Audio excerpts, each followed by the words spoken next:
अगला प्रश्न है, जाति व्यवस्था से आप क्या समझते हैं? कोई 3 मुख्य विशेषताओं का वर्णन कीजिए। आंसर इस प्रकार से लिखेंगे, जाति व्यवस्था समाज के लोगों को अवरोही क्रम या स्वप्नात्मक रूप से बांटने की एक व्यवस्था थी। यानी कि जो जाति व्यवस्था है, यानी जो कास्ट सिस्टम है, जो समाज के लोग हैं उनको अवरोही क्रम में, यानी कि आप स्टेयर देखते होंगे या सीढ़ी देखे होंगे आप, तो देखेंगे जो पहली सीढ़ी होती है छोटी होती है, उससे अगली सीढ़ी उससे बड़ी, उससे अगली सीढ़ी उससे बड़ी।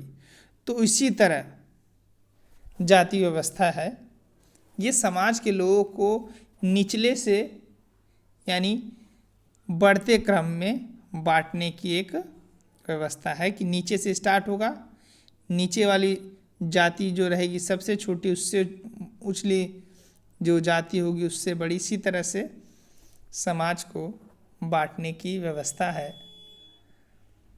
दूसरा पॉइंट लिखेंगे जो यहाँ पे हमने चौथे मेंशन किया है कि नए समुदायों को जाति में वर्गीकृत करना। अर्थात प्राचीन भारत में जब ब्राह्मणीय व्यवस्था का नए समुदाय से सामना हुआ, जैसे निषाद, स्वर्णकार, अन्य कबीलाई लोग, तो जिनको वर्ण व्यवस्था में शामिल करना आसान नहीं था, उनको जाति में वर्गीकृत कर दिया गया। अर्थात जब अपने प्रारंभिक चरण में, यदि इसकी व्याख्या की जाए तो देखा जाए तो अपने प्रारंभिक चरण में जब ब्राह्मण जो धर्म है इसका दूर दराज क्षेत्रों में प्रसार हुआ, यानी उत्तर भारत से जब ब्राह्मण धर्म का दूर दराज क्षेत्रों में प्रसार हुआ, तो दूर दराज क्षेत्रों में प्रसार के दौरान इनको नए लोग मिलते गए। उन नए लोगों को वर्ण व्यवस्था के अंतर्गत जातियों में कन्वर्ट कर लिया गया। यही एक तरह से कास्ट सिस्टम और जाति व्यवस्था में शामिल करके उनको स्वप्नात्मक यानी कि निचले क्रम से लेकर ऊपरी क्रम में बांटा गया। अगर कहा जाए तो जैसे कि अगर इनका दूसरे समुदाय में सामना हुआ तो वहाँ पे जो पुरोहित का काम करता था, यानी जो धार्मिक काम करता था, उसको वर्ण व्यवस्था के अंतर्गत ब्राह्मण वर्ग में रखा गया। और वहाँ पे जो क्षत्रिय का काम करता था, वहाँ पे जो शासक वर्ग था उसको क्षत्रिय वर्ग में रखा गया। वहाँ पे जो खेती बाड़ी का काम करता था उसको जो है वैश्य वर्ग में रखा गया। और उसी तरह जो सबसे निचला काम करता था उसको शूद्र वर्ण में रखा गया। तो इस तरह से देखा जाए तो आपको जाति व्यवस्था देखने को मिलती है कि ब्राह्मण वर्ग में कई प्रकार का ब्राह्मण मिलेंगे, क्षत्रिय वर्ग में आपको कई प्रकार के क्षत्रिय मिलेंगे।